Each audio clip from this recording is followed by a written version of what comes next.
اللهم صل على محمد یہ مسئلہ بھی ہمارے یہاں خاصی پیچیدگی پیدا کرتا، کیونکہ ہمارا سسٹم جو ہے نا وہ بڑا عجیب و غریب سسٹم.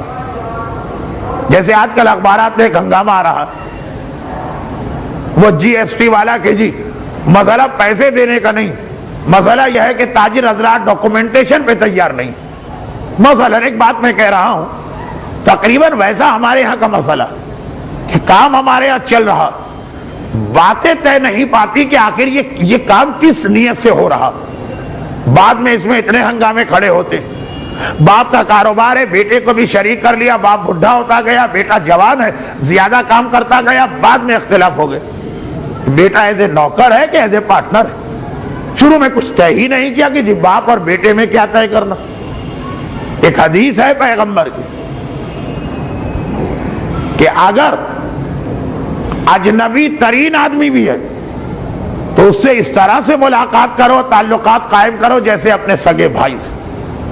اور اگر مالی معاملہ تو اپنے بھائی اور باپ سے بھی اس طرح سے بات کرو کہ جیسے کسی مخالف سے بات کر رہے ہو. گرچہ لفظ بلفظ اس طرح سے معاشرے میں عمل مشکل ہے، لیکن ایک تصور ہے، باتیں طے نہیں ہوتی. مکان خریدا باپ کے نام سے گیا، لیکن کچھ پیسے باپ نے دیے، کچھ قسطیں بیٹے نے بھری، اب آخر میں جھگڑا ہو گیا، طے نہیں ہو پا رہا. اور وہی بات جو میں 2 دن سے کہہ رہا ہوں یہاں پر بغیر میرے کہے آ جاتی کہ 100 200 500 کی چیز میں اختلاف ہو تو یا یہ صبر کر جائے یا وہ صبر کر جائے.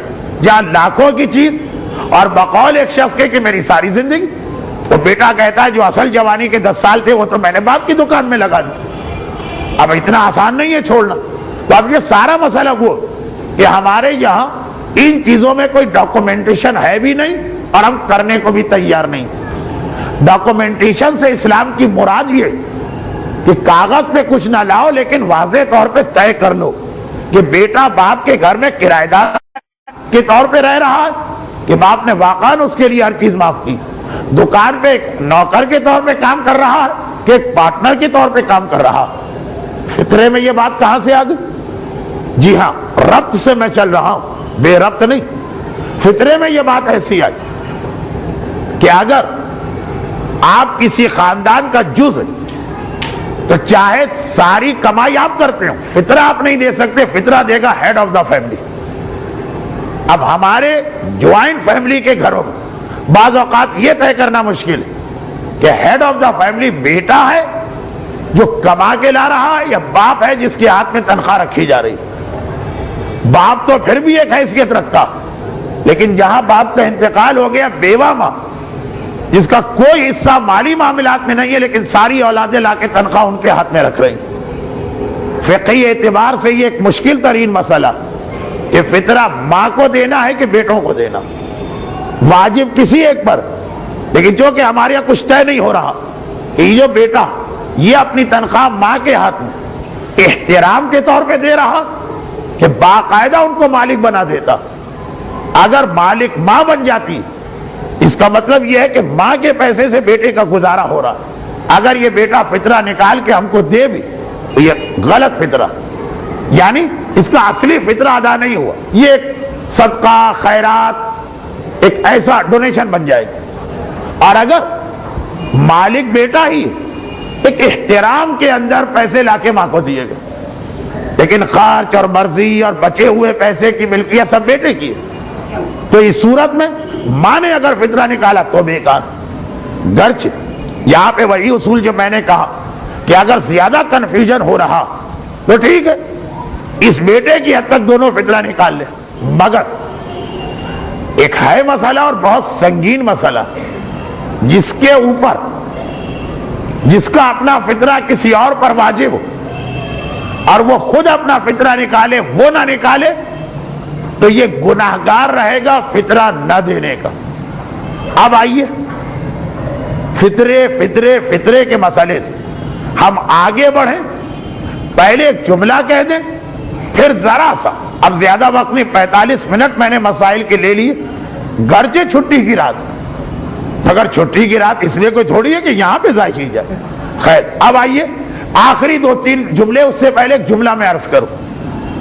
فطرے کے حوالے سے ہمارا معاشرہ اتنا مطمئن ہے کہ جی باقی واجبات میں کوئی گڑبڑ ہو رہی ہو تو ہو رہی ہو، فطرے تو ہمیشہ سے ہمارے یہاں صحیح نکل رہے ہیں.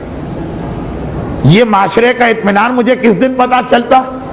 جب کبھی یہ مسئلہ زیر بحث آتا کہ کسی آدمی کے مرنے کے بعد پہلے اس کے مال میں سے اس کے مالی واجبات نکالے جائیں گے، پھر وارثوں کا حق شروع ہوگا. چنانچہ سورہ نساء جس کی تلاوت آپ نے 3-4 رمضان کو کی، بار بار یہ آیت آئی، بعد دین او وصیت یوصی بہا. نص قرآنی ہے اس میں کہ اے وارث تمہارا حق شروع ہوتا ہے بعد دین، قرضوں کے بعد اور وصیتوں کے بعد. تو مالی واجبات پہلے، یعنی اگر مالی واجبات میں میراث ختم ہو گئے تو بیٹے کا، بیٹی کا، بیوی کا، ماں کا کوئی حق نہیں. اب پوچھا گیا مالی واجبات کیا؟ ہم نے کہا مرنے والے پہ زکوٰۃ واجب تھی. کہا کہ کرنسی نوٹ کے مسئلے کی وجہ سے واجب نہیں تھی. خمس واجب تھا، پہلے وہ نکلے گا. قرضے واجب تھے، وہ نکلیں گے. فطرے واجب تھے، وہ نکلیں گے. باقی ہر چیز میں ایک لمحے کے لیے وارثوں نے سوچا ہاں شاید کچھ چیزوں پہ خمس ہو، شاید قرضے ہو. فطرے کی بات کی کہ آگے بڑھ جائیے. یہ تو کوئی کہنے کا مسئلہ نہیں. روزے بھی جو لوگ نہیں رکھتے، فطرے کی رقم اتنی معمولی کہ وہ تو ہر آدمی دے دیتا، لیکن جب اس کے مسائل کی گہرائی میں ہم جاتے ہیں تو اتنا پتا چلتا کہ بہت سارے لوگ ایسے ہیں جو فطرے یا دے دیتے ہیں تو غلط دیتے. غلط کا مطلب گناہ نہیں ہوتا، لیکن فطرہ ان کے اوپر باقی رہتا. یا وہ فطرہ توڑنے کا مسئلہ، یا غلط آدمی کو دینے کا مسئلہ، یا واجب ہم پر ہے نکال ہماری ماں نے دیا، یا واجب ماں پہ تھا نکال ہم نے دیا، یا مہمان کا مسئلہ.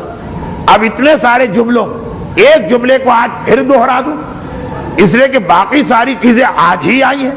ایک جملہ کل آ گیا تھا، مجمع سے فائدہ کیوں نہ اٹھاؤ کہ جس کو فطرہ دے اسے بھی صحیح آدمی ہونا چاہیے. اور صحیح آدمی سے مطلب یہ غریب ہو، بے نمازی نہ ہو اور کوئی گناہ کھل کے نہ کرتا ہو. داڑھی اور بے حجابی تو یقیناً وہ گناہ ہے جو کھل کے کیا جاتا، اور بھی کئی گناہ ہیں مگر یہ تو ایسے ہی ہے.